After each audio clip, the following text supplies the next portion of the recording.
મોરબીના ટંકારા ખાતે મહર્ષિ દયાનંદ સરસ્વતીની 200મી જન્મજયંતિનો પ્રારંભ થયો છે। રાજ્યપાલ આચાર્ય દેવવ્રત દ્વારા જન્મોત્સવની યજ્ઞ કરી અને શરૂઆત કરવામાં આવી હતી। ત્રિદિવસીય આ કાર્યક્રમમાં વિવિધ મહાનુભાવો ઉપસ્થિત રહેશે। તો આજે યુગ ગુરુ બાબા રામદેવ ઉપસ્થિત રહેવાના છે, જ્યારે 12 ફેબ્રુઆરી રાષ્ટ્રપતિ દ્રૌપદી મુર્મુ પણ હાજરી આપશે। આ સાથે જ પીએમ નરેન્દ્ર મોદી વર્ચ્યુઅલી જોડાઈ અને કાર્યક્રમમાં ભાગ લેશે। આ ઋષિ શતાબ્દી મહોત્સવમાં 3 એસપી અને 1000થી વધારે પોલીસ કર્મીઓનો કાફલો 3 દિવસ ખડે પગે રહેશે। कार्यक्रम 3 दिवस चलશે।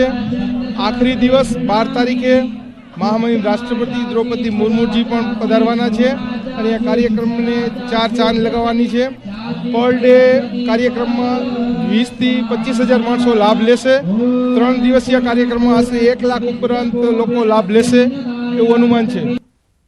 લોકસભા ચૂંટણીને અનુલક્ષી ભાજપે શરૂ કર્યું છે ગાંવ ચલો અભિયાન। બનાસકાંઠાના વડગામ તાલુકામાં આવેલા જલોત્રા ગામથી મુખ્યમંત્રી ભૂપેન્દ્ર પટેલે આ અભિયાનની શરૂઆત કરાવી। મુખ્યમંત્રીએ ગામમાં કાર્યકર્તાઓની વિવિધ સમિતિઓ સાથે બેઠક પણ કરી છે। જલોત્રા ગામમાં જ રાત્રિ રોકાણ પણ કર્યું। આ સાથે જ સવારે મુખ્યમંત્રી ગામડાના ખેડૂતો સાથે મળ્યા હતા, ખાટલા બેઠક કરી અને તમામ સમાજના જે લોકો હતા તેમની સાથે પણ સંવાદ કર્યો।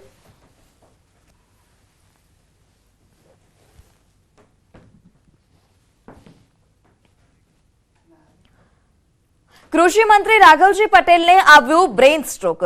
રાજકોટની સિનર્જી હોસ્પિટલમાં એડમિટ કરવામાં આવ્યા છે। હાલ કૃષિ મંત્રીની તબિયત સ્થિર છે। રાઘવજી પટેલ હાલ ડોક્ટરના ઓબ્ઝર્વેશન હેઠળ છે। સિનર્જી હોસ્પિટલમાં હાલ અત્યારે તેઓને દાખલ કરવામાં આવ્યા છે। કૃષિ મંત્રી રાઘવજી પટેલને બ્રેઇન સ્ટ્રોક આવ્યો છે। સિનર્જી હોસ્પિટલમાં તેઓને દાખલ કરવામાં આવ્યા। હાલ અત્યારે કૃષિ મંત્રીની તબિયત સ્થિર છે। રાઘવજી પટેલ હાલ ડોક્ટરના ઓબ્ઝર્વેશન હેઠળ છે। તો મહત્વના સમાચાર કે કૃષિ મંત્રી રાઘવજી પટેલને બ્રેઇન સ્ટ્રોક આવ્યો છે। સિનર્જી હોસ્પિટલમાં તેઓને દાખલ કરવામાં આવ્યા છે। રાજકોટની સિનર્જી આ હોસ્પિટલ છે કે જ્યાં કૃષિ મંત્રીને દાખલ કરવામાં આવ્યા છે। હાલ અત્યારે તેઓની તબિયત સ્થિર છે। ડોક્ટર દ્વારા જણાવવામાં આવ્યું છે કે હાલ અત્યારે તેઓ ધીરે ધીરે સ્વસ્થ થઈ રહ્યા છે, પરંતુ તેઓ હાલ અત્યારે ડોક્ટરની નજર હેઠળ છે। ઓબ્ઝર્વેશન તેઓનું ચાલી રહ્યું છે। સંવાદદાતા હાર્દિક જોશી ફોન લાઈનથી જોડાઈ ચૂક્યા છે। જે હાર્દિક, કૃષિ મંત્રી રાઘવજી પટેલને બ્રેઇન સ્ટ્રોક આવ્યો, હાલ અત્યારે તેઓ સારવાર હેઠળ છે, શું વધારે માહિતી? તેઓની તબિયત કેવી છે હાલ અત્યારે? ડોક્ટરનું શું કહેવું છે?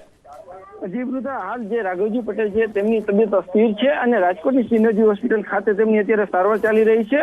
જે છે હોસ્પિટલના જે 306 નંબરનો જે રૂમ છે ત્યાં અત્યારે તેમને ટ્રીટમેન્ટ આપવામાં આવી રહી છે। અત્યારે જે છે તેમને જે ડોક્ટર છે તેમના દ્વારા આઈસીયુમાં રાખવામાં આવી રહ્યા છે અને તેમની જે છે અત્યારે ટ્રીટમેન્ટ પણ કરવામાં આવી રહી છે। 11 વાગે છે ડોક્ટર દ્વારા હેલ્થ બુલેટિન બહાર પાડવામાં આવશે, જેમાં વધુ વિગત સામે આવી શકશે। ગઈકાલે જે છે રાઘવજી પટેલ જામનગર જિલ્લાના બેરાગા ગામે જે તેઓ અભિયાનમાં હતા, ગામ ચાલો અભિયાનમાં હતા, એ દરમિયાન તેમની તબિયત અચાનક લથડી હતી અને ત્યારબાદ નજીકની હોસ્પિટલ ખાતે તેમને જે છે સારવાર માટે ખસેડવામાં આવ્યા હતા, પરંતુ વધુ સારવારની જરૂર જણાતા આજે વહેલી સવારમાં રાજકોટ સિનર્જી હોસ્પિટલ ખાતે તેમને સારવાર માટે ખસેડવામાં આવ્યા છે।